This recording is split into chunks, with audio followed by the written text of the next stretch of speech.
കർത്താവായ യേശുവിൻ്റെ അതിപരിശുദ്ധമായ നാമത്തിൽ എല്ലാവർക്കും സ്നേഹവന്ദനം.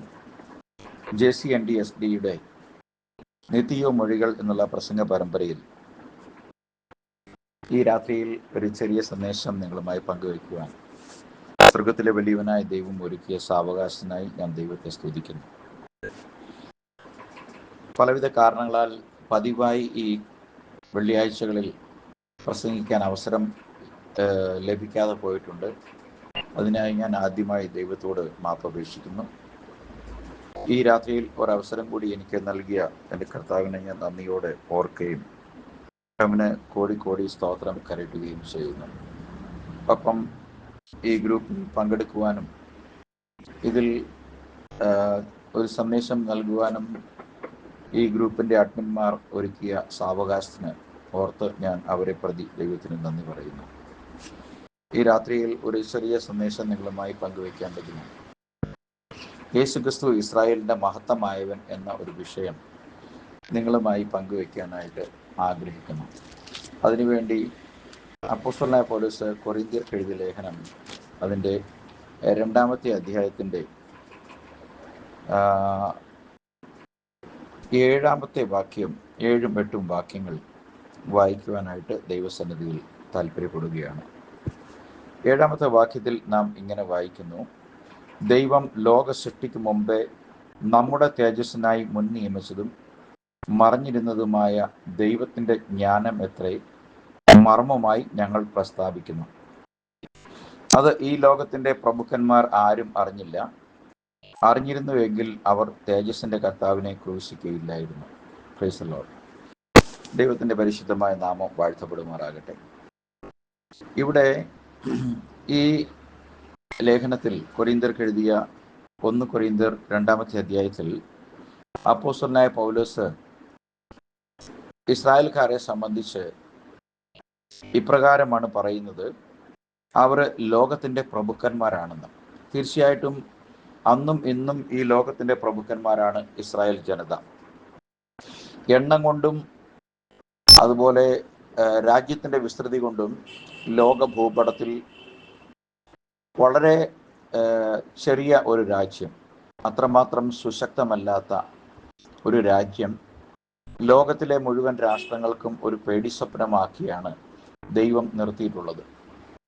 നമുക്കറിയാം, പുറപ്പാട് കാലഘട്ടങ്ങളിൽ ഇസ്രായേൽ ജനത്തെ ദൈവം നീട്ടിയ കരത്താലും ഉയർന്ന ഭുജത്താലും വിടുവിച്ച് അവരുടെ വാഗ്ദത്ത ദേശമായ കാനാനിലേക്ക് നടത്തിക്കൊണ്ടുപോകുമ്പോൾ നാം ഇങ്ങനെ വായിക്കുന്നവർ കടന്നു പോകുന്ന രാജ്യങ്ങളിൽ അവരെക്കുറിച്ചുള്ള ഭീതി അവിടെയുള്ള രാജ്യങ്ങളുടെ മേൽ വീണിരുന്നു.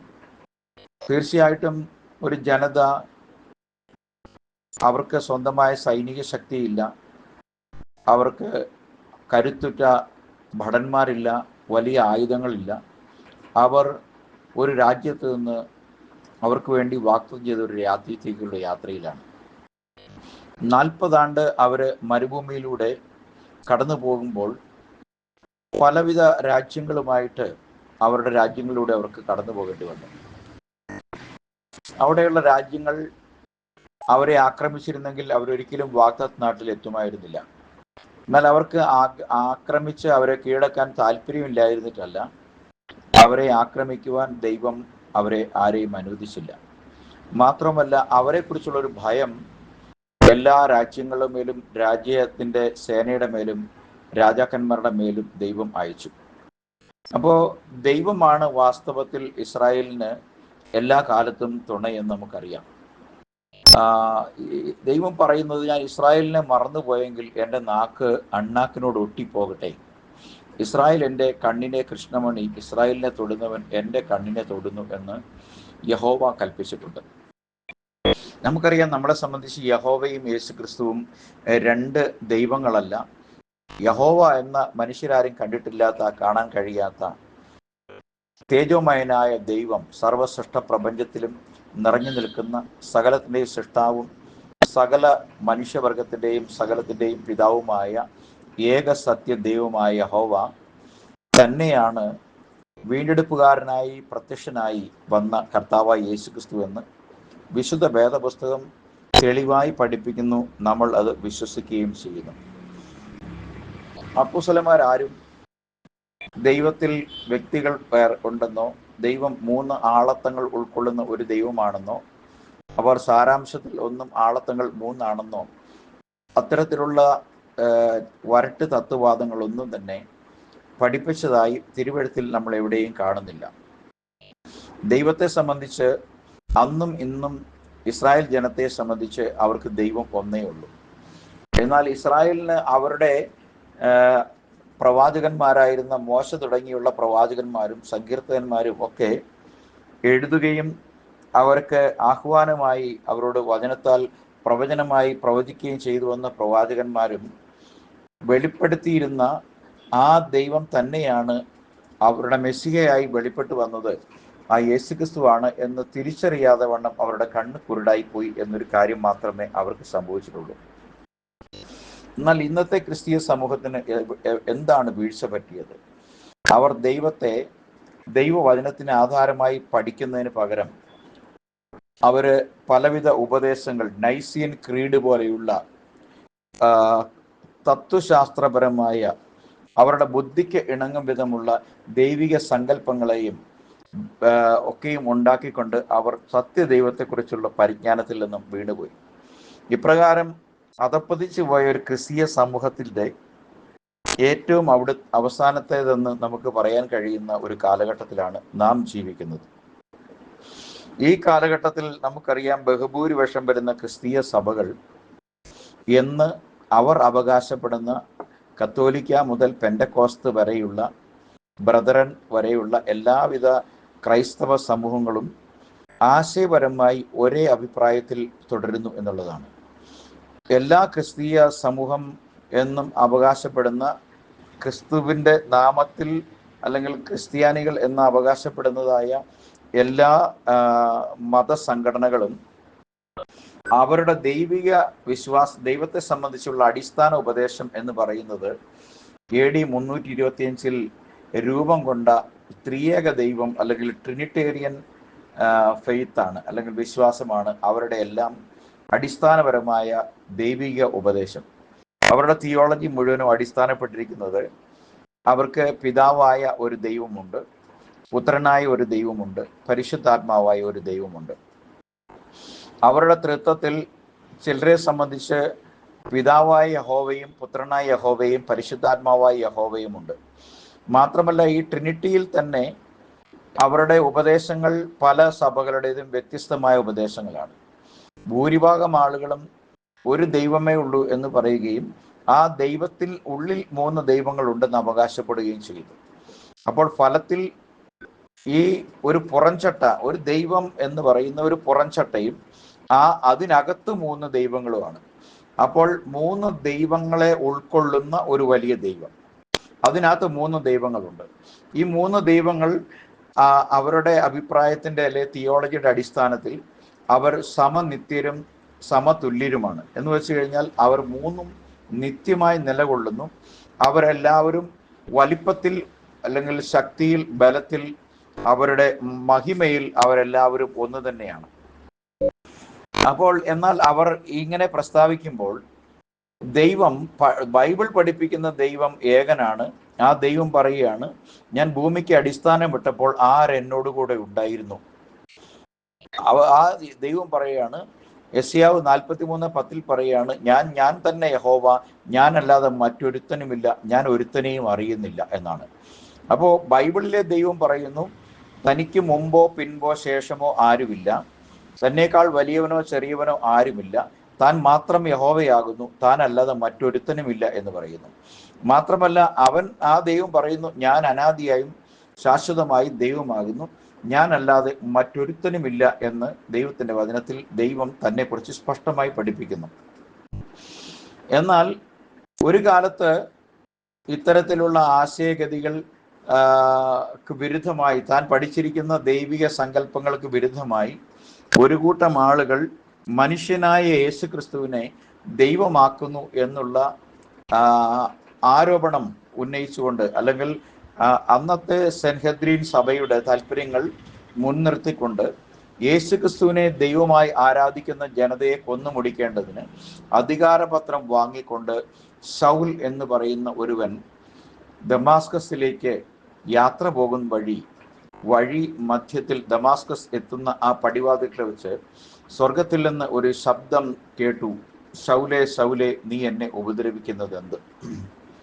അപ്പോൾ അവൻ ചോദിച്ചു, യഹോവേ ദൈവമേ, അങ്ങ് ആരാണ്? അപ്പോൾ ആ വെളിച്ചം, അവൻ കണ്ട വെളിച്ചം, സൂര്യനെ വെല്ലുന്ന ഒരു വെളിച്ചം അവൻ്റെ കണ്ണിന്മേൽ അടിക്കുകയും കണ്ണിന്മേൽ ചെതുമ്പൽ പോലെ ഒരു പാട വന്നു മൂടുകയും തൻ്റെ കാഴ്ച നഷ്ടപ്പെട്ടു പോവുകയും അവൻ കുതിരപ്പുറത്തുനിന്ന് താഴെ വീഴുകയും ചെയ്തപ്പോൾ ഈ വെളിച്ചത്തെ നോക്കിക്കൊണ്ട് അവൻ, അല്ലെങ്കിൽ തന്നെ അഭിമുഖീകരിച്ച ഈ ശക്തിയേറിയ വെളിച്ചം, സൂര്യനേക്കാൾ ശക്തിയേറിയ ഈ വെളിച്ചം, അവൻ അറിയുന്ന സംസാരിക്കുന്ന ഒരു വെളിച്ചമുണ്ടെങ്കിൽ, സൂര്യനേക്കാൾ വെല്ലുന്ന ഒരു വെളിച്ചം ഫ്ലാഷ് ചെയ്യുന്നുണ്ടെങ്കിൽ, അത് മറ്റാരുമല്ല, അത് പഴയ നിയമത്തിലെ ദൈവമാണ്, അല്ലെങ്കിൽ താൻ പഠിച്ച വേദശാസ്ത്രത്തിലുള്ള ദൈവമാണ്. അതുകൊണ്ടാണ് അവൻ ദൈവമേ അങ്ങ് ആരാണ് എന്ന് ചോദിക്കുന്നത്. അപ്പോൾ ആ ശബ്ദം, ആ വെളിച്ചം അവനോട് സംസാരിക്കുകയാണ്, നീ ഉപദ്രവിക്കുന്ന യേശുവാണ് ഞാൻ. അപ്പോൾ യേശുവിനെയും യേശു മാർഗത്തെയും താൻ ഉപദ്രവിക്കുകയാണെന്നും അതിനുവേണ്ടിയാണ് താൻ ഇപ്പോൾ അധികാരപത്രം വാങ്ങിക്കൊണ്ട് ദമാസ്കസിലേക്ക് പോകുന്നതെന്നും അറിഞ്ഞിരുന്ന ശൗൽ ആ നൊടി നേരം കൊണ്ട് അവന് മനസ്സിലായി, താൻ ഇത്ര കാലം ആരളിയ തേജസ്സിൽ എൻ്റെ കർത്താവെന്ന് വിളിച്ചിരുന്ന യഹോവ തന്നെയാണ് ഈ യേശുക്രിസ്തു എന്ന് അവന് മനസ്സിലായി. അതുകൊണ്ടാണ് അവൻ ഈ കൊരിന്ത് ലേഖനത്തിലേക്ക് വരുമ്പോൾ ഇപ്രകാരം പ്രസ്താവിക്കുന്നത്. ഇവിടെ പറയുകയാണ്, ഞങ്ങൾ എന്നാൽ തികഞ്ഞവരുടെ ഇടയിൽ ഞങ്ങൾ ജ്ഞാനം സംസാരിക്കുന്നു എന്നാണ്. അപ്പോൾ ദൈവിക ജ്ഞാനം എപ്പോഴും നമുക്ക് സംസാരിക്കണമെങ്കിൽ ദൈവിക ജ്ഞാനത്തെ സംബന്ധിച്ച് പരിജ്ഞാനമുള്ള, അതിനെ ക്വാളിറ്റിയുള്ള ആളുകളുടെ അടുക്കൽ വേണം സംസാരിക്കാൻ. ഇപ്പോൾ ഇവിടെ പറയാണ്, V speak wisdom among that are perfect എന്ന് പറയുക. അപ്പം ദൈവിക ജ്ഞാനം ബൈബിളിന്റെ അടിസ്ഥാന ബാലപാഠം അറിയത്തില്ലാത്ത പെന്തക്കോസ്തുകാരോട് പറഞ്ഞിട്ട് കാര്യമില്ല, ഇന്ന് കത്തോലിക്കരോടോ ഒന്നും പറഞ്ഞിട്ട് കാര്യമില്ല. ഒരു ദൈവിക ജ്ഞാനം ദൈവത്തിൽ നിന്ന് ലഭിച്ചിട്ടുള്ളവരോട് മാത്രമേ ദൈവത്തെക്കുറിച്ച് പഠിപ്പിക്കാൻ മനസ്സിലാകുകയുള്ളൂ. അല്ലാത്ത പക്ഷം അവർ മനുഷ്യജ്ഞാനം ദൈവിക ജ്ഞാനത്തോട് കൂട്ടിവെക്കാൻ പരിശ്രമിക്കും. അത് നബൂഖദ്നേസർ ഉണ്ടാക്കിയ ഇരുമ്പും താമ്രവും കളിമണ്ണും കൊണ്ടുണ്ടാക്കിയ ബിംബം പോലെ ഇരിക്കും. ഏത് നിമിഷവും ഉടഞ്ഞു പോകാവുന്ന ഒരു ഡോക്ട്രിനാണ് ട്രിനിറ്റി എന്ന് പറയുന്ന ഒരു ഉപദേശം. ഈ ഉപദേശത്തിന് ബൈബിളിൽ അടിസ്ഥാനമില്ല. എന്നാൽ ഏകദൈവമായ പിതാവല്ലാതെ മറ്റൊരു ദൈവമില്ല എന്ന് എഴുതപ്പെട്ടിരിക്കുന്ന വചനത്തിൽ മറ്റൊരു ദൈവത്തെ ക്രിസ്തുവിനെ ദൈവമായി ആരാധിക്കുന്ന ഒരു കൂട്ടം ആളുകൾ ആരാധിക്കുന്നു, പഠിപ്പിക്കുന്നു എന്നുള്ള ആശയത്തെ ഖണ്ഡിക്കുവാനും അതിനെ മുന്നോട്ട് അതിൻ്റെ പ്രയാണത്തെ തടുക്കേണ്ടതിന് വേണ്ടി തീവ്രമായ ആഗ്രഹത്തോടെ ഇറങ്ങി പുറപ്പെട്ട വ്യക്തിയാണ് സൗൽ എന്ന ഈ വ്യക്തി. അപ്പോൾ അദ്ദേഹത്തിന് ആ ദമാസ്കസിന്റെ പടിവാതിൽക്കൽ വെച്ച് ലഭിച്ച വെളിച്ചം, അല്ലെങ്കിൽ ലഭിച്ച ആ പരിജ്ഞാനം അവന് മനസ്സിലായി. പഴയ നിയമത്തിൽ പ്രവാചകന്മാർ വാഗ്ദത്തം ചെയ്തിരുന്ന, അല്ലെങ്കിൽ വരുമെന്ന് അറിയിച്ചിരുന്ന മെസ്സിഹ തന്നെയാണ്, യഹോവ മെസ്സിഹയായി വെളിപ്പെട്ടതാണ് യേശുക്രിസ്തു എന്ന് മനസ്സിലായതുകൊണ്ടാണ് അവൻ ഇവിടെ വന്നിട്ട് പറയുന്നത്, ഞങ്ങൾ തികഞ്ഞവരുടെ ഇടയിൽ ജ്ഞാനം സംസാരിക്കുന്നു, ഈ ലോകത്തിന്റെ ജ്ഞാനമല്ല, നശിച്ചു പോകുന്നവരായ ഈ ലോകത്തിന്റെ പ്രഭുക്കന്മാരുടെ ജ്ഞാനവുമല്ല. അപ്പോ പൗലോസിന്റെ ഭാഷയിൽ ഈ ലോകത്തിന്റെ പ്രഭുക്കന്മാരാണ് ഇസ്രായേൽക്കാര്. അവര് നശിച്ചു പോകുന്ന ജനമെന്ന് താൻ വെളിപ്പാടിൽ പറയുകയാണ്. എന്നിട്ട് പറയുകയാണ്, ദൈവം ലോക സൃഷ്ടിക്ക് മുമ്പേ നമ്മുടെ തേജസ്സിനായി മുൻ നിയമിച്ചതും മറഞ്ഞിരുന്നതുമായ ദൈവത്തിന്റെ ജ്ഞാനം. അപ്പം ദൈവം ദൈവസഭയ്ക്ക്, അല്ലെ മുൻകുറിക്കപ്പെട്ടവരുടെ തേജസ്സിന് വേണ്ടി മുൻ നിയമിക്കപ്പെട്ട പ്രമാണമാണ്, അല്ലെങ്കിൽ ജ്ഞാനമാണ്, വിസ്ഡമാണ് ക്രൈസ്റ്റ് എന്ന് പറയുന്നത്. അതുകൊണ്ടാണ് 1 കൊരിന്ത്യർ അതിൻ്റെ 25 വാക്യത്തിൽ പറയുന്നത്, ദൈവത്തിന്റെ ഭോഷത്വം മനുഷ്യരെക്കാൾ ജ്ഞാനമേറിയതും ദൈവത്തിന്റെ ബലഹീനത മനുഷ്യരെക്കാൾ ബലമേറിയതുമാകുന്നു. എന്നിട്ട് ഇവിടെ പറയാണ് 24 യഹൂദന്മാർക്ക് ഇടർച്ചയും ജാതികൾക്ക് ഭോഷത്വമെങ്കിലും യഹൂദന്മാരാകട്ടെ യവനന്മാരാകട്ടെ വിളിക്കപ്പെട്ട എവർക്കും ദൈവശക്തിയും ദൈവജ്ഞാനവുമായി ക്രിസ്തുവിനെ തന്നെ ഞങ്ങൾ പ്രസംഗിക്കുന്നു. ഇപ്പൊ ഇംഗ്ലീഷിൽ വളരെ വ്യക്തമായിട്ട് പറയാണ്, Christ is the wisdom of God and Christ is the power of God. അപ്പം ക്രിസ്തു വേറൊരു വ്യക്തിയല്ല, മറിച്ച് ക്രിസ്തു എന്താണ്? Christ is the power of God. ക്രിസ്തു ദൈവത്തിൻ്റെ ശക്തിയാണ്. Christ is the wisdom of God. ക്രിസ്തു ദൈവത്തിൻ്റെ ജ്ഞാനമാണ്. ക്രിസ്തുവിനെ വേറൊരു ദൈവമാണ് എന്ന് പൗലോസോ അപ്പോസ്തലന്മാർ ആരോ പഠിപ്പിച്ചിട്ടില്ല. ആ അപ്പോസ്തലനായ പൗലോസ് പറയുകയാണ്, ദൈവം ലോക സൃഷ്ടിക്ക് മുമ്പ് നമ്മുടെ തേജസ്സിനായി മുൻ നിയമിച്ച മർമ്മമാണ് ക്രിസ്തു. ആ മർമ്മം ഈ കാലഘട്ടങ്ങളിൽ തികഞ്ഞവരോട് ജ്ഞാനമായിട്ട് ദൈവത്തിൻ്റെ വചനത്തിൽ പഠിപ്പിക്കുന്നു. അതുകൊണ്ട് പറയാണ്, അത് ഈ ലോകത്തിൻ്റെ പ്രഭുക്കന്മാർ ആരും അറിഞ്ഞിരുന്നുവെങ്കിൽ അവർ തേജസ്സിൻ്റെ കർത്താവിനെ ക്രൂശിക്കുകയില്ലായിരുന്നു. അവർക്ക് ഒരു കർത്താവുണ്ട്, അത് തേജസ്സിൻ്റെ കർത്താവാണ്. അവർ സേവിക്കുന്ന അവരുടെ പിതാക്കന്മാർ സേവിച്ചു വന്നിരുന്നതും അവരുടെ പിതാക്കന്മാരായ പ്രവാചകന്മാരും അതുപോലെ ശാസ്ത്രിമാരും അങ്ങനെയുള്ള ആളുകളൊക്കെ നിരന്തരമായി പഠിക്കുകയും പഠിപ്പിക്കുകയും ചെയ്തു വന്നിരുന്ന അവരുടെ യഹോവ തേജസ്സിൻ്റെ കർത്താവാണ് എന്നുള്ള കാര്യത്തിൽ അവർക്ക് യാതൊരു സംശയവുമില്ല. എന്നാൽ ഇപ്പോൾ ഈ ജനം ക്രൂശിൽ തറച്ചു കൊന്നത് അതേ തേജസ്സിൻ്റെ കർത്താവിൻ്റെ പ്രത്യക്ഷതയാണ്. ആ തേജസ്സിൻ്റെ കർത്താവാണ് മെസ്സിഹയായി, അവരുടെ വീണ്ടെടുപ്പുകാരനായി വരുമെന്ന് പഴയ നിയമത്തിലെ പ്രവാചകന്മാർ ഒരുപോലെ പ്രസ്താവിച്ചിരുന്നവൻ, പ്രഘോഷിച്ചിരുന്നവൻ തന്നെയാണ് തങ്ങൾ ക്രൂശിച്ചു കൊന്നതെന്ന് അവരറിഞ്ഞിരുന്നില്ല. അറിഞ്ഞിരുന്നെങ്കിൽ അവരൊരിക്കലും അങ്ങനെ ചെയ്യുമായിരുന്നില്ല. അപ്പോൾ അന്ന് അവർ അറിയാതിരുന്ന അതേ കാര്യം തന്നെയാണ് ഇന്നത്തെ ട്രിനിറ്റേറിയൻ പണ്ഡിതന്മാരും പറയുന്നു. അവരും ഇത് പഴയ നിയമത്തിലെ തേജസ്സിൻ്റെ കർത്താവാണ് എന്ന് അവരറിയുന്നില്ല. മറിച്ച് അവരറിയുന്നത് ദൈവത്തിൻ്റെ ആളത്തങ്ങളിലുള്ള രണ്ടാമത്തെ വ്യക്തിയായിട്ടാണ് അറിയുന്നത്. ഇത് ഏറ്റവും വലിയൊരു ഭോഷതമാണ് എന്ന് വിശുദ്ധ വേദപുസ്തകം പറയുന്നു. കാരണം യാക്കോബിന്റെ ലേഖനത്തിൽ അതിൻ്റെ 2-ാമത്തെ അധ്യായത്തിൽ 19-ാമത്തെ വാക്യത്തിൽ നാം ഇങ്ങനെ വായിക്കുന്നു, പിശാചും ദൈവം ഏകനെന്ന് വിശ്വസിക്കുകയും വിറയ്ക്കുകയും ചെയ്യുന്നു. Praise the Lord. അപ്പോൾ അവിടെ 3 കാര്യങ്ങളാണ്. പിശാച് ദൈവം ഏകനാണെന്ന് വിശ്വസിക്കുന്നു, പിന്നെ അവൻ ഭയക്കുകയും ചെയ്യുന്നു, വിറയ്ക്കുകയും ചെയ്യുന്നു. അപ്പം പിശാചിന് ദൈവം ഏകനാണെന്ന് അറിയുന്നത് കൊണ്ട് അവന് വിറയലുണ്ട്, ഭയമുണ്ട്, വിശ്വാസവുമുണ്ട്. പിശാച് വിശ്വസിക്കുന്നു ദൈവം ഏകനാണെന്ന്. എന്നാൽ ദൈവസഭയെന്ന് അവകാശപ്പെടുന്ന കത്തോലിക്ക മുതൽ പെന്തക്കോസ്റ്റ്, ബ്രദറൻ, ബാപ്റ്റിസ്റ്റ് തുടങ്ങി ഇന്നത്തെ ലോകത്തിലെ എല്ലാ ബഹുഭൂരിപക്ഷം സഭകൾ എന്ന് പറയുന്ന, ഞാനിവിടെ അടിവരയിട്ട് പറയുകയാണ്, സഭകൾ എന്ന് അവകാശപ്പെടുന്നവർ, അങ്ങനെ ഒരു സഭകൾ എന്ന് പറയുന്ന ഒരു സംവിധാനം ബൈബിളിലില്ല.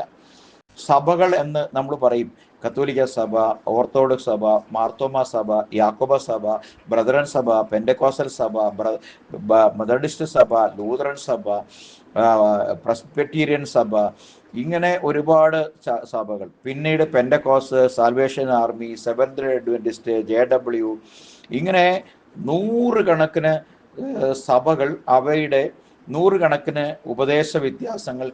എന്നാൽ ഈ ഒരു അടിസ്ഥാനപരമായി പിശാച് പോലും വിശ്വസിക്കുന്ന വിശ്വാസം അവർക്കില്ല. പിശാച് വിശ്വസിക്കുന്ന ദൈവം ഏകനാണെന്ന് പിശാചിന് അറിയാം. അവൻ അങ്ങനെ വിശ്വസിക്കുകയും ചെയ്യുന്നു, എന്നിട്ട് ഭയന്ന് വിറയ്ക്കുകയും ചെയ്യുന്നു. എന്നാൽ ദൈവത്തെ സംബന്ധിച്ച് ഏറ്റവും കൂടുതൽ തിരിച്ചറിവുള്ള പിശാചിന് മനസ്സിലാക്കുന്ന കാര്യം, ഇന്ന് ട്രിനിറ്റേറിയൻ പെന്തക്കോസ്തുകാർ വരെയുള്ള വ്യാജ സഭകൾ, ഒരു സത്യസഭയേ ഉള്ളൂ. ആ സത്യസഭ കർത്താവായ യേശുക്രിസ്തു പണിത സഭയാണ്. അതിനെക്കുറിച്ചാണ് മത്തായി 16:16 പറയുന്നത്, ഞാൻ എൻ്റെ സഭയെ പണിയും, പാതാള ഗോപുരങ്ങൾ അതിനെ ജയിക്കുകയില്ല. അപ്പോൾ കർത്താവ് തൻ്റെ സഭയെ ജെറുസലേമിൽ പത്രോസിന്റെ പ്രസംഗത്തെ തുടർന്ന് പണിയുമ്പോൾ ആ സഭ വിശ്വസിച്ച് വന്നിരുന്നത് ഒരേ ഒരു ദൈവത്തെയാണ്. ആ ദൈവം തന്നെയാണ് അവർക്ക് വേണ്ടി വീണ്ടെടുപ്പുകാരനായി വന്ന്, ജഡത്തിൽ വീണ്ടെടുപ്പുകാരനായി ജനിച്ചു വന്ന് ജീവിച്ച് തൻ്റെ ജീവനും മാംസവും രക്തവും മനുഷ്യജാതിയുടെ പാപത്തിൻ്റെ പരിഹാര ബലിയായി, റാൻസമായി കൊടുത്തുകൊണ്ട് അതിൽ വിശ്വസിക്കുന്നവരെ വീണ്ടെടുത്ത് ആരംഭിക്കപ്പെട്ട ആ സത്യസഭ യെരുസലേമിൽ ആരംഭിക്കുമ്പോൾ, AD 1-ാം നൂറ്റാണ്ടിൽ അത് ആരംഭിക്കുമ്പോൾ, അവർക്ക് പാപങ്ങളുടെ മോചനത്തിന് വേണ്ടി കർത്താവായ യേശുക്രിസ്തു ഒലിവ് മലയിൽ വെച്ച് സ്വർഗത്തിലേക്ക് കയറി പോകുമ്പോൾ 24:44 മുതലുള്ള വാക്യത്തിൽ പറയുന്നുണ്ട്, മാനസാന്തരവും പാപമോചനവും യെരുസലേമിൽ തുടങ്ങി യേശുക്രിസ്തുവിന്റെ നാമത്തിൽ പ്രസംഗിക്കേണ്ടതാകുന്നു. അപ്പോൾ യെരുസലേമിൽ തുടങ്ങി ശമരിയയിലും യഹൂദിയയിലും ഭൂമിയുടെ അറ്റത്തോളം മാനസാന്തരവും പാപമോചനവും പ്രസംഗിക്കണം കർത്താവായ യേശുക്രിസ്തുവിന്റെ നാമത്തിൽ. എന്നിട്ട് കർത്താവ് അവരോട് പറയുകയാണ്, നിങ്ങൾ നഗരത്തിൽ നിന്ന് വാങ്ങിപ്പോകാതെ എന്നോട് കേട്ട പിതാവിന്റെ വാഗ്ദത്തത്തിനായി യെരൂശലേമിൽ കാത്തിരിക്കണം. അങ്ങനെ അവർ കാത്തിരുന്ന് കർത്താവ് അവരോട് കൂടെ ഇരുന്നപ്പോൾ അവരോട് വാഗ്ദത്തം ചെയ്ത ആ പരിശുദ്ധാത്മാവ് അവരുടെ മേൽ വന്നപ്പോൾ അന്ന് കർത്താവ് അപ്പോസ്തലനായ പത്രോസിലൂടെ കർത്താവ് തുടങ്ങി വെച്ച പാതാള ഗോപുരങ്ങൾ ജയിക്കാത്ത ഒരു സഭയുണ്ട്. ആ സഭയെ ഡ്യൂപ്ലിക്കേറ്റ് ചെയ്യുന്ന, ആ സഭയുടെ കൗണ്ടർ ഫീറ്റ് ആയിട്ട് ധാരാളം സഭകൾ ഉണ്ടായിട്ടുണ്ട്. ഒരു സഭയേ ഉള്ളൂ, എന്നാൽ ആയിരക്കണക്കിന് സഭകളുണ്ട്. എന്തുകൊണ്ട് ഒരു സഭയും ആയിരക്കണക്കിന് സഭയും? ഇവിടെയെല്ലാം ഈ പൊതുവിൽ ഈ സത്യത്തിന് വിരുദ്ധമായി നിൽക്കുന്ന എല്ലാ സഭകൾക്കും പൊതുവായ ഒരു വിശ്വാസ പ്രമാണമുണ്ട്. അവരുടെ ദൈവം ജാതീയ ദൈവമാകുന്ന ട്രിനിറ്റേറിയൻ സങ്കല്പമാണ്. എന്നാൽ ഏക സത്യ ദൈവമല്ലാതെ നമുക്കൊരു ദൈവമില്ല എന്ന് വേദപുസ്തകം പഠിപ്പിക്കുന്നു. അപ്പോൾ പിതാവായ ഏക ദൈവമല്ലാതെ നമുക്ക് മറ്റൊരു ദൈവമില്ലെന്ന് പൗലോസ് 1 കൊരിന്ത്യർ 8:6 പറയുന്നു. മലാക്കി 2:10 പറയും, നമുക്കെല്ലാവർക്കും ഒരു പിതാവല്ലേ ഉള്ളത്, ഒരു ദൈവം തന്നെ എത്രയും നമ്മെ സൃഷ്ടിച്ചത്. അപ്പോൾ സൃഷ്ടികർത്താവും പിതാവുമായി ഒരു ദൈവമേ ഉള്ളൂ.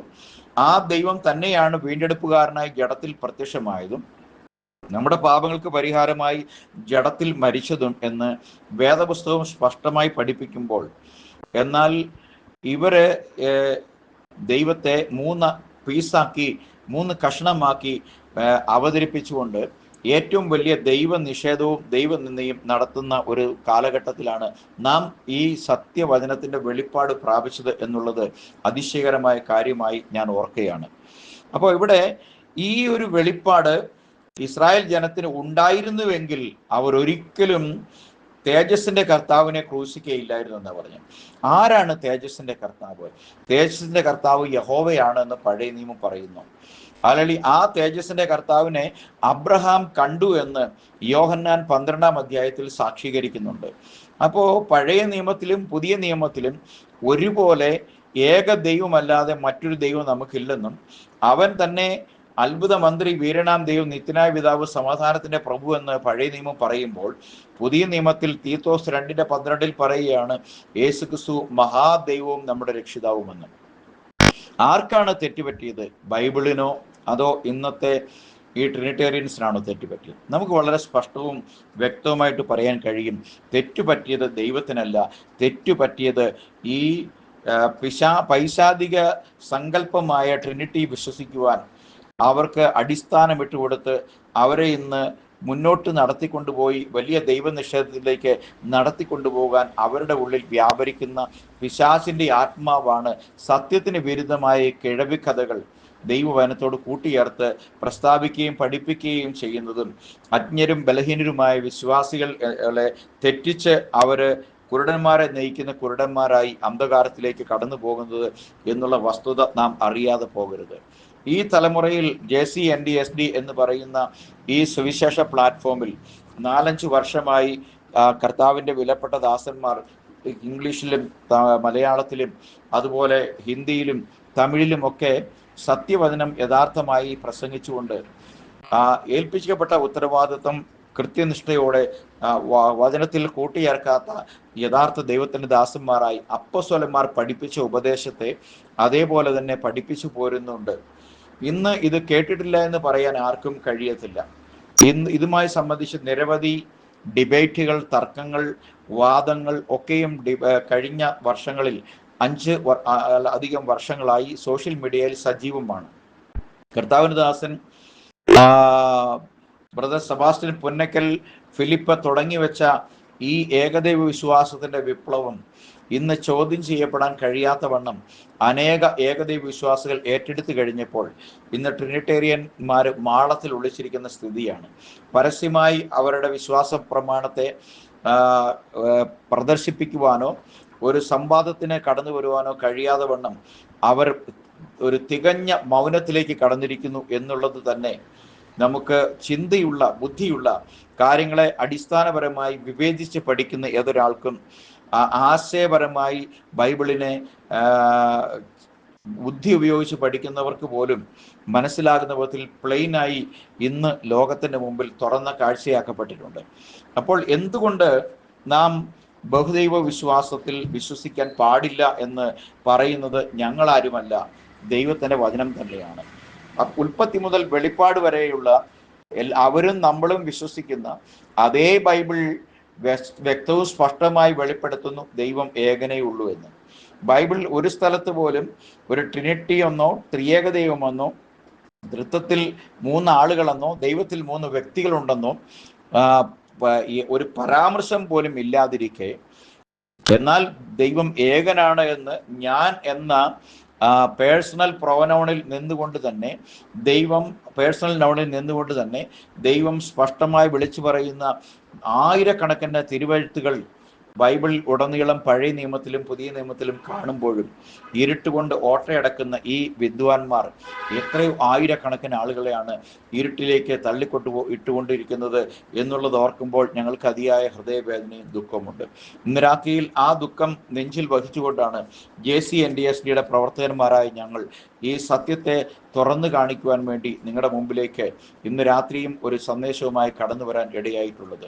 അതുകൊണ്ട് ഞങ്ങൾക്ക് പറയുവാനുള്ളത്, ബൈബിൾ പറയുന്ന മറ്റൊരുത്തിനും രക്ഷയില്ല, നാം രക്ഷിക്കപ്പെടുവാൻ ആകാശത്തിന് കീഴിൽ മനുഷ്യരിടയിൽ മറ്റൊരു നാമവും നൽകപ്പെട്ടിട്ടില്ല.